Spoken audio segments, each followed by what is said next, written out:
Okay, I want to talk to you about jealousy. This is an issue that has really kind of bothered me my whole life, and in particular because I have family members who are burned as witches, drowned as witches. I grew up as a practitioner of this sort of naturally since I was like 4 years old. What I will be writing on in the future, because it keeps coming up, and it's so in my face all the time, are what I have. So you guys have watched sort of some of the things. I have a history of craft. There's no proper division. I have gone through different stages of craft. When we say witchcraft, what are we talking about? What the hell are you talking about? That's my question. What does that mean to you? Because there's like 100 different divisions of witchcraft to begin with. I don't even like this term. But, what does that mean to you? What culture are you talking about? Are you talking about the people in Italy in the hills who do it this way, have this dogma? Are you talking about people in Africa? What are we even talking about? So first of all that, because zealots tend to not know what the fuck they're talking about. And so they are very reductionist into say they're all devil worshippers and they're all worshiping like false idols and out to get us and out to attack Christians. Sometimes that's true. Sometimes that's true. Most of the time it's fucking not. And vice versa. Now, if we look at the stats, who has killed more that we know of? Christians killing witches or witches killing Christians? It's a huge paranoia. Witches, and like, what are they gonna do? And yet, if we look at the numbers, there's been more religious wars in the name of Christianity than anything else. Wait, what? How did that happen? Zealousy. And I want to talk to you about how zealousy is the most lethal form of danger in the religious world, and also the most lethal contradiction of its own values. And so zealots are directly an enemy to Christianity, for example, itself. In this case, I'm talking about Christianity specifically. Okay, and I want to talk to you about this because this is something that I've always felt passionate about, I've always felt irritated about. It's just come up throughout my life.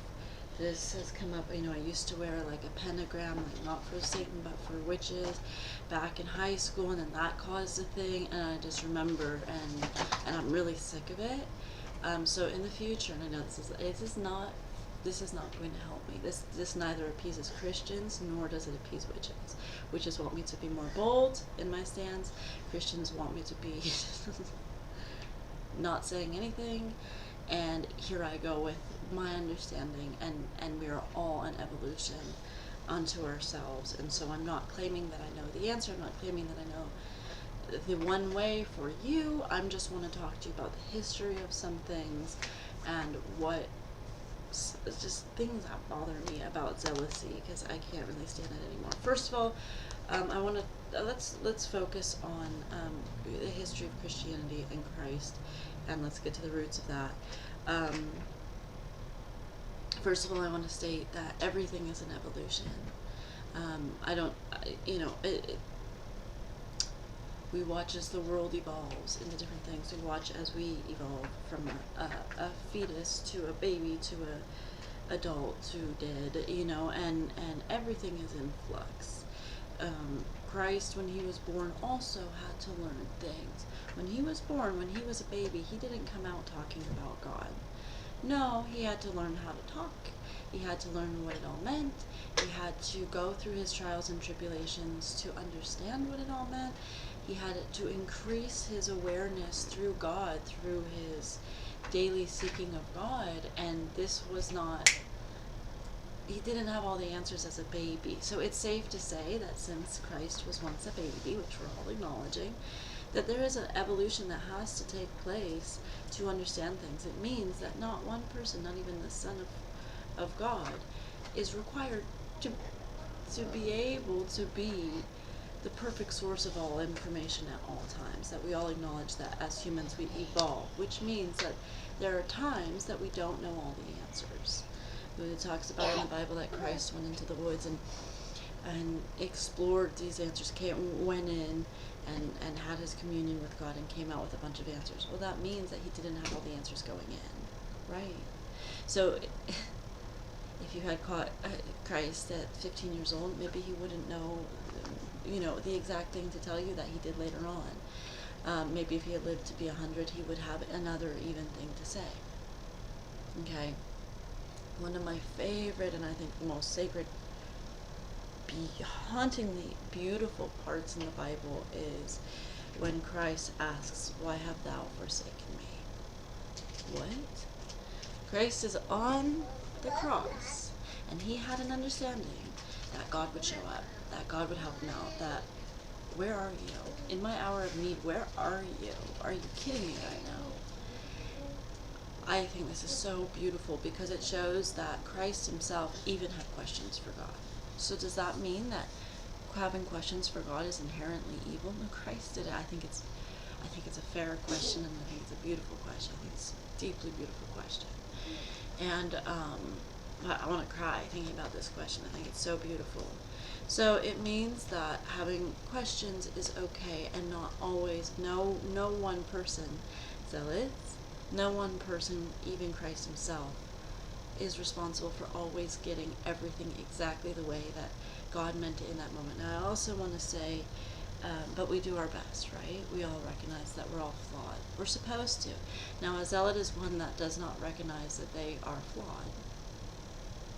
They believe that they are the right hand of God, and that their word is God, and that their beliefs are God. And they negate that they maybe have gone through different religions or different philosophies or different personal evolutions to get to that statement. So I guess they're condemning all for their former versions of themselves. Well, if you've been this many times, this many characters, that means all 20 of you is wrong and the 21st is right. Well, if you've been wrong that many times, I reckon. But anyways, and so it really takes a true ignorance, a willful ignorance, to get to the point of zealousy. One that wants to condemn, and 9 out of 10 times, that condemnation is truly a projection and a way to mask some deeper sin. Zealots are sinners, yes, they are. And they do not practice what they preach, and this is what really bothers me, is they say, well, this is about the Spirit of Christ, and then they go, and here's division. You aren't invited. You aren't invited. You aren't invited. And then they wonder why they don't get invited anywhere. Well, also, you guys suck and aren't very fun. Nobody wants to invite you to their pool parties unless it's like a KKK meeting, because you tend to suck ass, okay? And they also tend to be people who neglect the Holy Spirit. So shunning of magic and of things they don't understand and of things that are not concretely, it's insecurity, it's zealousy. They will go, here's the Bible, here's the Bible, here's the Bible, here's scriptures, and I'm like, whoa, whoa, whoa, whoa. You're weaponizing the Bible, which is blasphemy. And so there's a way that I ask people to. The Bible is a sacred book. It's a powerful book. It's one of the most powerful books, probably the most powerful book, one of them certainly on the planet. And it is a holy book. But it is also something that you could find a passage to justify anything that you want to out of context. So what zealots end up doing is they cherry pick. They do not have communion with God. They cherry pick passages and go, see, I was right. And it's a way to mask their own insecurity. Why can't you just speak? Why can't you just speak? Now, at one point, the Bible was not written. So that means that people had to have an experience with God. They had to have an encounter. They had to have a relationship with God in order for which it to be written. Well, did time stop when the Bible stopped? It didn't. So what has happened since the Bible was published? Which version? How many writers? I don't know. Right? And on and on and on. It's like Carolyn Keene showed up to write Nancy Drew, all 7 versions of her. Who wrote it? I don't know, but there's some kind of formula to it. Okay. So, and so we've got this book, which, by the way, if you look in history, and I'm not attacking the Bible, I just want to keep things in perspective. when you look at the history of how the Bible was written in the time that it was written, at that time things were written metaphorically. This is just facts. So you can say that the Bible's a metaphor unto itself. That tends to be how I read it. Or you can say it's literal. So I don't know the answer. Maybe it is literal. But I will tell you that at the time that people were writing things in general, I mean, paper was not like just the commodity of the masses. To get ink and paper was not just like something everybody could afford. This was like a novelty for like the rich. They would write things figuratively, and when they expected the readers to read it, they would read it as a metaphor. So that's the history of when the Bible was written. The time, sociological time period of it, no one was writing literally. There are also things, if we look at, like, say, the story of Cinderella and the famous glass slipper. It's not a glass slipper. They translated it wrong from German. It's supposed to be a fur slipper. But we all know it is the glass slipper because of a typo, of someone translating it incorrectly. Keep in mind that the Bible has also been translated how many times now? So which version are we talking about? So this becomes very confusing. And so when you have a zealot with one version saying one thing and going, this is what's right, I could also pull up 20 other versions of the same statement and tell you that that's the one that's right. So now what are we talking about? I believe in my beliefs that Christianity is supposed to be about the spirit of it. It's about really just trying to take a humble knee to our own shortcomings, recognizing we are flawed humans. Even the way that we interpret God is up to our own limited perspective. So what we try to do, instead of sitting there thinking, we try to clear our thoughts so that God can enter. The Holy Spirit can enter, and the Spirit of Christ can help us to be more compassionate people. What was Christ telling you? Compassion. There was probably someone that Christ didn't really like. But you know what he did? He had compassion for everybody. Christ did not, he said love everybody. I think this is a bit of a translation. I think, did he love Judas as he was poking him? He probably did, but he probably didn't like to be poked, so it's just compassion. There's a bit of a word change. When we think love, we tend to think Western romantic, and then the family, and then the husband, and then you've got this best friend. Compassion. Okay. Okay. Do zealots display compassion? Not at all. Not at all. And I actually read on, as I didn't understand how people could become terrorists, especially I was researching more for the psychology of my family, how terrorism can get bred. And I was reading this article on how terrorists can have compassion, but only for them and theirs, and anything outside of that circle, like say a cult, they can own, and then anything outside that circle, they condemn. But is this truly Christ? But Christ walked around the world as a nomad, and we'll get to this, as a nomad, spreading love everywhere. He didn't say it's just his only. So that would express that Christ really felt that we should go to different divisions. Now, he went to prostitutes, he went to criminals, he went to homeless people. He's one of them. And he probably liked the zealots least of all. Did he spend his time in church? And he did apparently quote the Bible, very, very rarely. He did. But very rarely. That means that 99% of what he was saying was not referencing this. Was not listing on the rules, but just speaking. Brother to brother, going, hey, brother, I love you. Let me hear your story. Let me offer you my services. Let me be of service to you. It's gorgeous. That's gorgeous. What a beautiful display of true Christianity. So now on to zealousy in the form of specifically anti-witch. I feel, and it's just my opinion, that you have to be very careful with the Bible because one, again, translations, if it's literal, and also who wrote it, and what passage are you cherry picking, and two,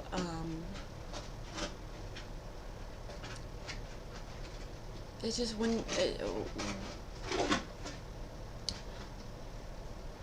what I resent the most about the devil is that he goes into sacred places like churches or Bible or things written to be for God and just tweaks something small and changes the whole thing. And that is the saddest form that I've seen evil invade on, is where they take the sacred and trick and manipulate so that people go, okay, I guess it's this then. And this leads to wars and death, and the statistics on how many witches have been killed, millions and millions and millions of witches have been killed in the name of the pious and the righteous. And I'm like, oh, that's very interesting, because I don't remember Jesus having a kill count. Do you think that Jesus didn't hang out with a witch? That's funny. Where did he get his herbs from? His cannabinoids? Now, let's go into this comparison, because I've made it and it offends you. I'm offended that you're offended, because that's your own zealousy. What is a witch? Maybe we'll do a description. What if you saw someone doing something supernatural? That's the far extent of it, right? Maybe they were flying. I'll tell you where this really comes from. But flying, or doing something supernatural, turning an object into another object, let's say. You'd be freaked out. That would be a witch, right? That would be the scariest extent. Maybe they were doing some kind of spell to heal their friend. You know, we see in the craft, she's healing her scars and stuff. Maybe they were using sacred tools like wine, which is sacred to both parties, or marijuana, cannabinoids. Maybe they were burning like incenses and herbs. Maybe they were reading words over something. And expecting a result from that. Maybe they were delivering a child. Maybe they were doing a celebration. Maybe they were, what else? Prophesizing, saying this is the future. What of everything I listed is not something that Christ did? I'm sorry, what? Excuse me? What that I just listed was anything that Christ himself, that you claim, that Christ himself didn't do. Walking on water, turning water to wine, using cannabinoids, herbs, cleansings, exorcisms. I don't know that he delivered a child, but, and yet everything that I list is like a prerequisite, which is not really a real prerequisite at all, to being a witch. And then this is what really pisses me off.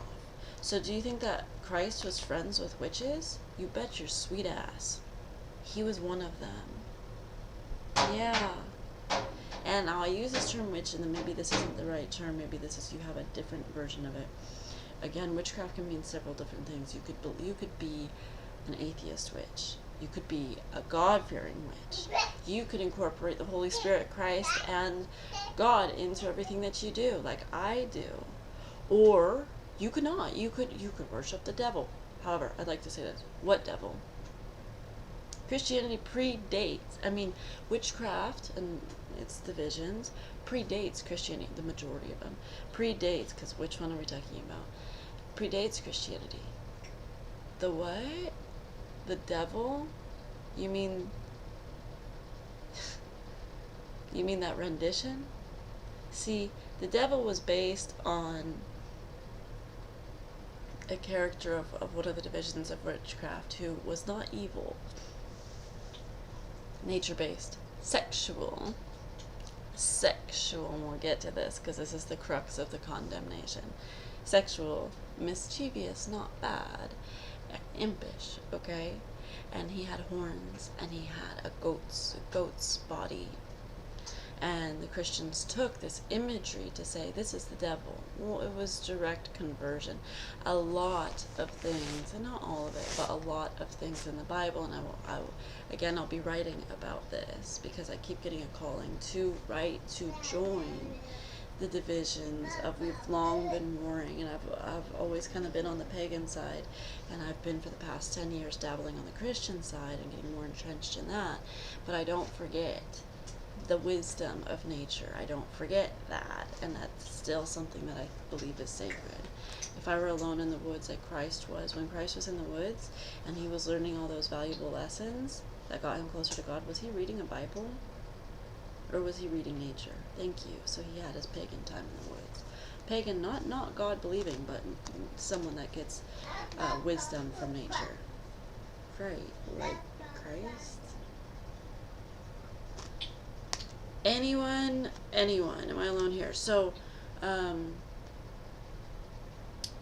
some witches feel that there's not even a belief in when they get called demon worshippers or satanic worshippers, which some of them are. Some of them are like, what devil? Because they don't even recognize that that's a thing. They go, you mean that God that you guys ripped off and turned into this so that you could kill us all and take our property?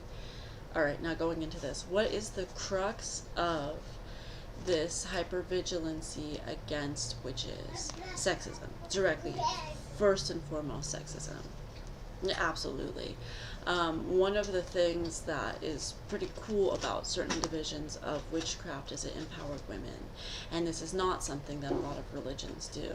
Not at all. Especially a lot of divisions of Christianity who just view... Hang on one second. Nope. No.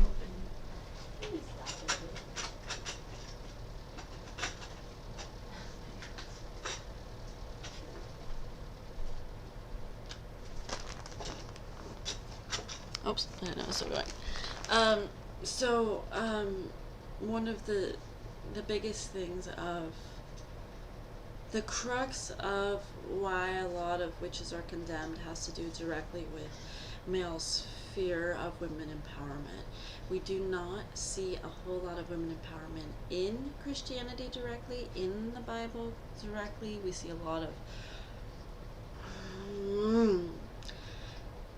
frankly antiquated views on women being property and women to be submissive to their husbands, but not so much that husbands are submissive to their wives. A lot of it has to do with sexual insecurity, that she will cheat, and then this is really bad. I don't like cheating. I'm not for it. I find this to be really, truly is a sin. I think it should be illegal. I wish it was illegal. I really do, but this is what it has to do with. Is ultimately fear of insecurity, that marriages will break down and society will break down and we'll have kids that we don't know where they come from. Okay, ultimately it's man's main fear of not owning his woman. There were a lot of things, and it's not that only women could do witchcraft, it's just to say that because both parties did. We see warlocks and witches, and it is something that both are able to do. However, there are things that are so feminine and beautiful about certain divisions of witchcraft, like timing of the moon. Well, this has to do with menses. Stages of, being the virgin, the woman in the crone, and the crone also being something to be revered, and as opposed to, well, she's not beautiful anymore, we don't need her, she doesn't serve a sexual function, so therefore to the nunnery with her. And the empowerment of it is, when you look at back in the day, did we see women as priests? We didn't see that for Christianity. We didn't see a lot of women that could attend church, but not to speak. It even says in the Bible, don't ask questions in church, women. I've read it many times. You'll just embarrass your husband if you ask too many questions. Wait till you're at home and ask your spiritual questions to your husband. Excuse me? But don't ask it in church, because you'll just embarrass him. So basically, indirectly, the Bible, I've read it many times, it says they don't want women to ask too many questions, spiritual questions. In a way, it's saying, don't let women let women be mindless automatons, not really having a relation to God, but having a relation to husband and church, silently, like a child, seen, not heard. Excuse me? And it's discouraging right there in the Bible, women to have an active participation in religion. What the hell are you talking about right now? Ask your questions. Christ did. Why have thou forsaken me? Excellent question. So glad you brought it up. And I don't believe that, though, we are supposed to ultimately take subservience to God, it's to ask your questions to God. If you're angry with God, be angry with God. That's okay. He can handle all of that. Just try to take humility as you do it and go, well, I have all these questions. It doesn't mean you're defiant. It just means you have a freaking question. And that you're actually trying to get a deeper level with God. It's not to say that you don't care, you think you're above, or you're more arrogant than God. It's to say that you're admitting you don't know something. So you're asking a freaking question. So, okay. The history of condemning witches is largely having to do with sexuality. Um, Women being empowered by. Okay, so where a lot of divisions of religion, whether it was Muslims or still see today, is very disempowering to women. And no offense, but we see with Islam and with very orthodox versions, old school orthodox versions of Judaism, or with Christianity, we see just blasphemous misogyny. Get the fuck out of here. Like, anybody feel this way? Because I'm like fucking pissed. I've had it talking about this, and so, and women didn't have really much of a role or a place or a voice, except for just bow down and say that we're correct. No, you're men. You're often fucking wrong, okay? Women are usually a better source of wisdom. So, witchcraft allowed women to have a participatory role, which is like huge. And what it did is it created more of a balance. This devil that you guys say, and it's not that I don't believe in the devil, I'm just saying let's look at the history and roots of where you got your imagery,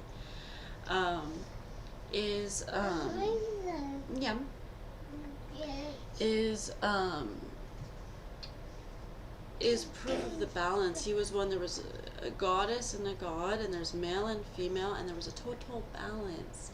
In a lot of forms of witchcraft, there's a balance between the genders, which is really one of the reasons that it strongly threatens those that want it to be male only, male dominated.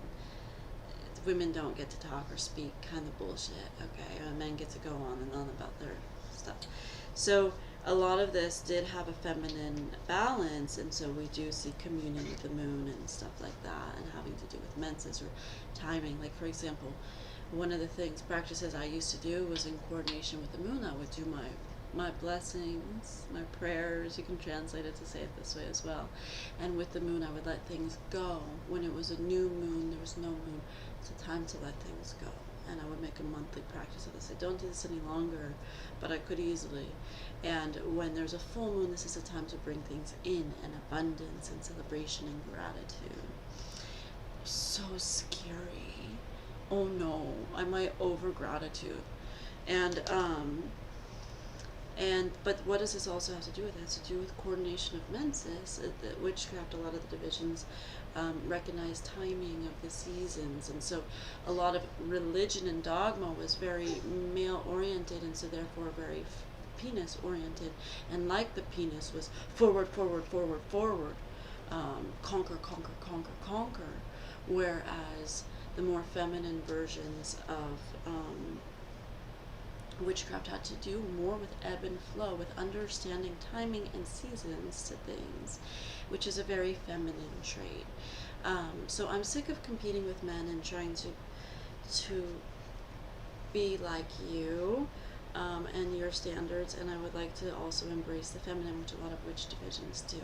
Now, one of the things that I've really grown to appreciate in Christianity is that you can have what we would call covenants of women, and I think this is was one of my most truly joyous discoveries, was to find that there are these covenant of women who are, and it's like, oh my god, I'm gonna cry. I just think it's one of the most beautiful things, who are practicing their blessings together, and they're doing that. I don't think they necessarily know it, these Christians, but they're doing things. Now, I was not in a covenant of witches. I don't believe in it, because then this can go awry. I was an independent practitioner, but I literally just cried. because they're doing things like breaking bread together in ceremony and sharing wine and doing blessings and blessing their husbands and their families and themselves and changing the world through these things, and talking about the things that matter to them, and talking about their limitations, and talking about the lessons they learned in their personal evolutions, which is a humility, which is admitting they don't have all the answers, that it is an evolution. And I just think this is going back to the roots of, and I'm like crying right now, I think it's so beautiful, I really do, of what first gave witches power, and the necessity of balance in the world. We see that the environment is hugely out of whack right now because, frankly, men rule the world, and you fucked it up. Yeah, and so we see that when industry and conquer, go forward, forward, forward, is the only balance. We see that the environment is such a product of male dominance. So I'm like crying right now. I think it's so beautiful, and you don't see a lot of joy or humor with zealots. Check them out. They're gravely unhappy. They're always the most depressed, unfun people. It's like, honey. Okay, so let's talk about this too. Celebrations. Let's look at Christmas. Let's look at Easter. Let's look at the concept of resurrection. These are all found with origins in certain divisions of witchcraft. Yes, they are. The Christians came in, they conquered, being the men that they are, and they conquered and they converted that which they didn't understand, and actually they plagiarized a lot of it, and a lot of it is misinterpreted. So sometimes when I read the Bible, I actually meant to make notes, I'm chuckling to myself, because I'm like, this witch, you got that from witches, you got that from witches, you got that from witches, and oh, you misinterpret that, surely from witches. And what I see is not only is there a ripoff, totally, of a lot of stuff, a lot, in the Bible, the very Bible that you use to warn the witches, are the things, concepts that you got from the witches. Excuse me? And, so anyways,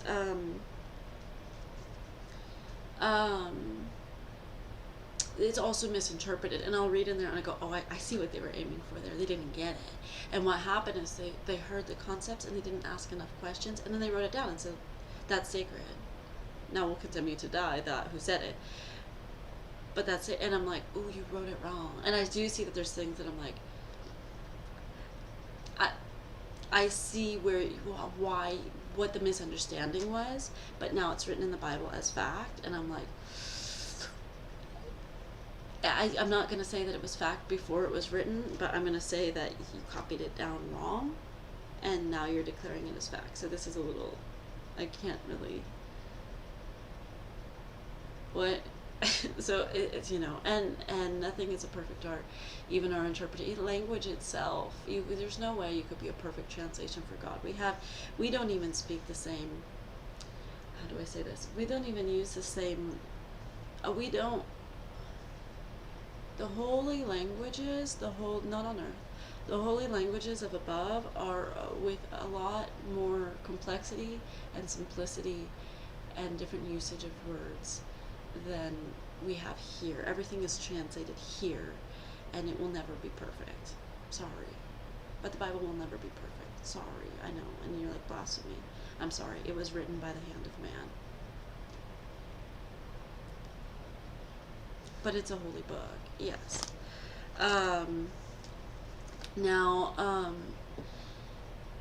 So just keep your heart open. Don't harden to some passage that you hear that convinces you, thou shalt not suffer a witch to live.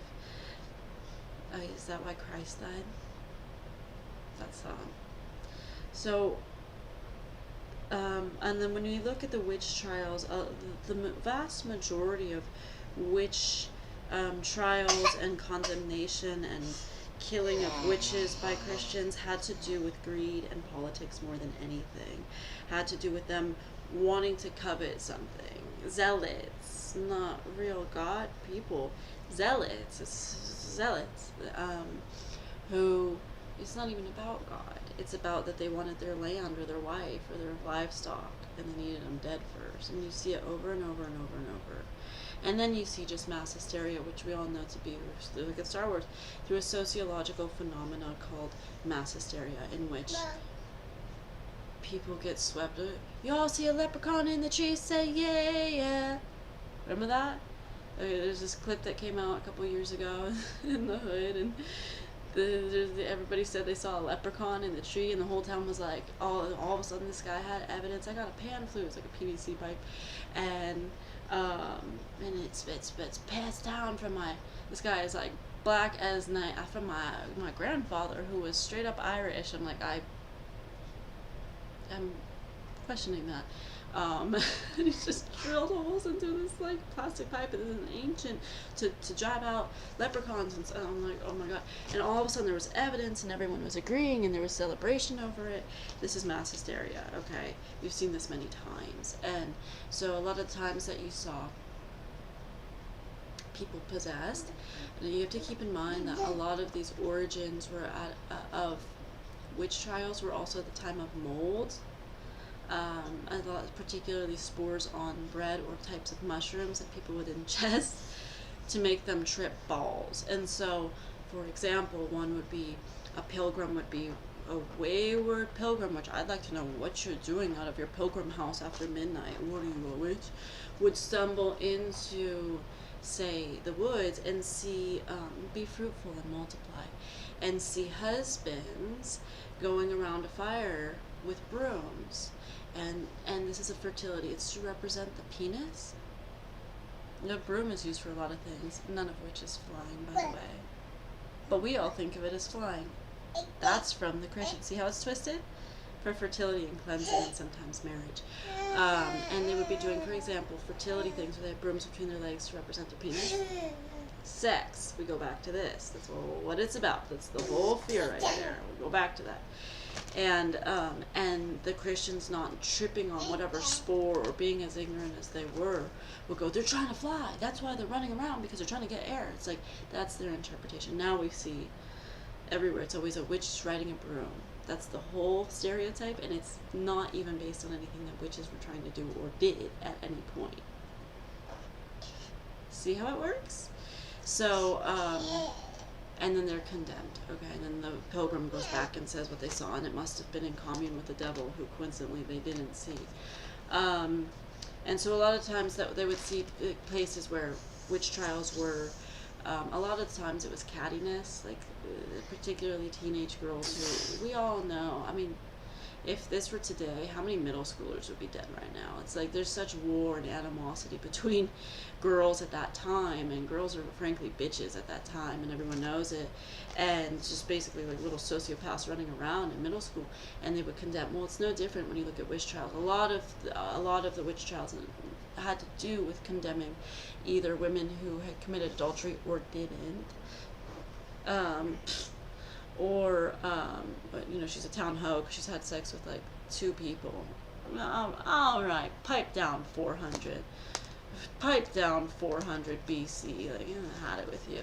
And meanwhile, the man's fucking livestock, and they're like, it's chill, man's got to do it. Be fruitful and multiply.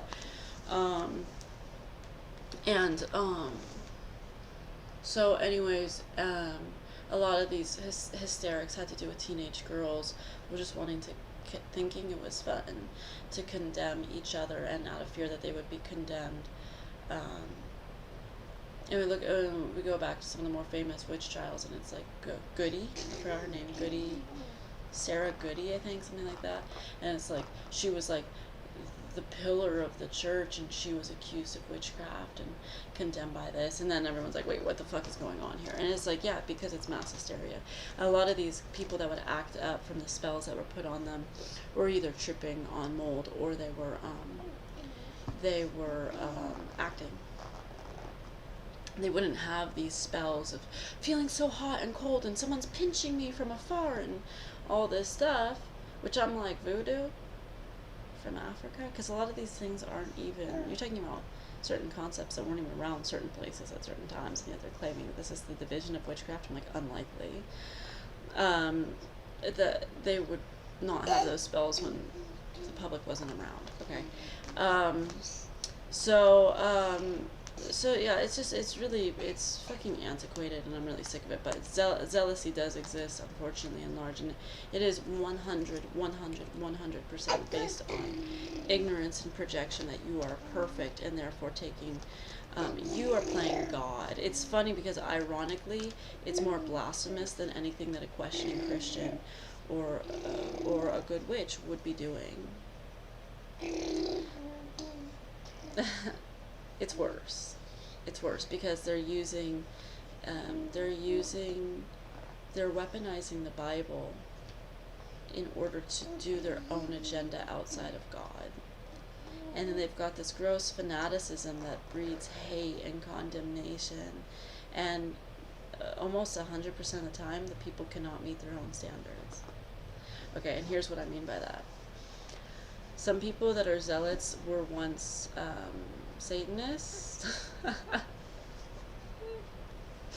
or they tend to be people that were new to accepting religions, tend to be the ones that are the most adamant that they know the way. Well, you didn't always, which means you don't pass your own test. If we were to have your own standards and you yourself, we wouldn't have suffered you to live either. So keep it in mind. And then what else? Okay, so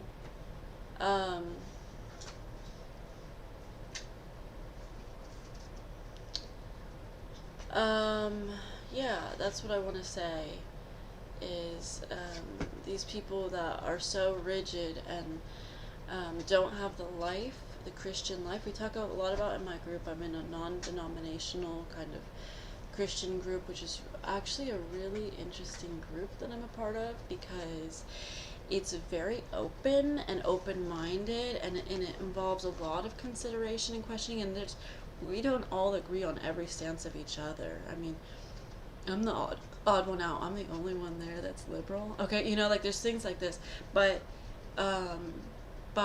we learn to try to hear what the other one is saying, and what I've come to appreciate is that this is a group of people who truly try to seek what is true of God. And so sometimes they'll hear things that maybe I say or someone else says and they don't quite agree, but they'll go home and they'll pray on it before just going, no, you're wrong, don't speak. They don't do that. They go, okay, that is true for you, and I'm having trouble with that disagreement. I'm going to pray on it and see what I get. And they will. And they'll go, this is what Holy Spirit gave me. I prayed on this, and this is what I got. Was yes but no, or yes, this is true for me, or no, it's not true for me, or whatever, but this is true for you. Now, one of the weird analogies that I like to give involves a lighter. Here's my weird analogy. I want to say a lot more things, but here's my weird analogy. We can have the best answers, you guys. We can have the best answers of things. Like, for example, don't smoke cigarettes. The whole world knows that. We're all in agreement that cigarettes, there's no one on the planet that's going to be like, cigarettes are healthy for you unless they're deranged. We all know it's bad for you, okay? Is it good advice to not smoke cigarettes? Yes, it is. Are you correct in saying it? Yes. And are you coming from a truly sympathetic, compassionate place when we say don't smoke cigarettes to someone? Yes, we are. We're really concerned. Okay, but does that make you correct? How could you be wrong? But you're so sure. All the facts are there. Let's say something happened and there was a group of people who got stuck in the woods and they relied on fire to survive. Good thing you had a smoker in the group. We don't understand God's will on terms of the long-term policy. There might be even someone who does not know anything about God, who maybe is even in direct defiance of God, who comes to be used by God exactly for that reason. We don't know why. Everyone has to walk their path and do their truth for them. And to say that we do, to say that those that don't walk in the exact steps that we want them to is wrong, is to declare yourself as God, and it's blasphemy, and you don't know it. So we have to say that there's a room on earth for the Satanist, and for the witch, and for the one doing evil, and for the one doing good, and for the one that knows nothing of God, has lived in the Amazon, has never heard of Christ, and is a really good person, and there's room for all this because God finds a way to use people of different walks of life. it's God's will, which is so much more. If we all walked the zealot one step and one step and one step, not only would we be bored to death, where life would frankly not be worth living. I live in the woods again, and just avoid people again, because who wants to do that? So yes,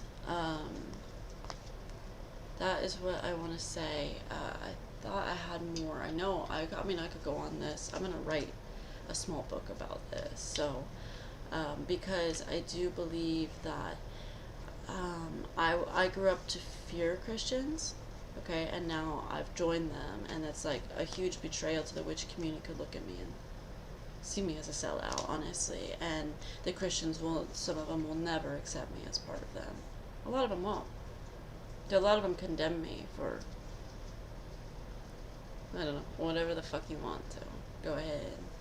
And it doesn't mean that I can't speak truth as well, and it doesn't mean that you can't speak truth, and it doesn't mean that either one of us are right all the times. And you can have the Bible, look,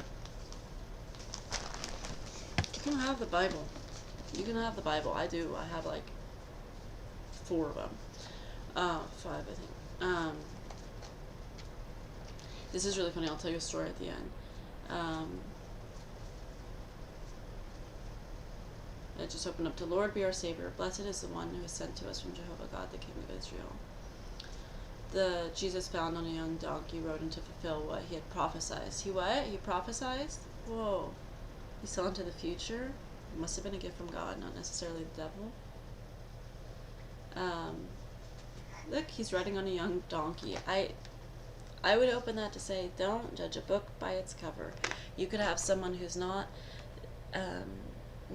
adorned in gold and all the pillars of society as others have praised them. You could have a nomad on a donkey with just as powerful of a message if you just listen. And he's homeless, and he's smoking the weed, and he's drinking the wine, and he's hanging out with prostitutes, and he loves them. I love it. The real essence of Christ, I think, is so freaking beautiful. The rebellion in it. Remember, and don't ever forget that Christ was a rebel against the government, against the police, against the established order of things, and even against certain things of the church. Don't ever forget it. And so when you're in your commune of God, there is no one way. There's just it's just different routes, and there's just different levels of efficiency to get to God. I tell you this, you cannot go wrong with Christ. I really don't believe that. I don't believe you can go wrong with the Holy Spirit, and I don't believe that you can go wrong with the God Almighty. However, there is wisdom everywhere, and God can find you in any aspect, in any division of life, or wisdom, or pocket therein that you need to. God could speak to you through a Satanist. It could. And not that I'm suggesting that you look there, but I'm just saying, with an open enough mind, God is truly everywhere. And a zealot will beg to differ. A zealot will say that God is not everywhere. That most, by and large, 90% is danger to God, and then there's God. Zealots are fearful people.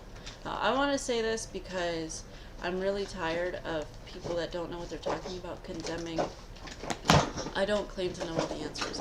I'll admit to you that my spiritual journey has been complex. It has been complicated.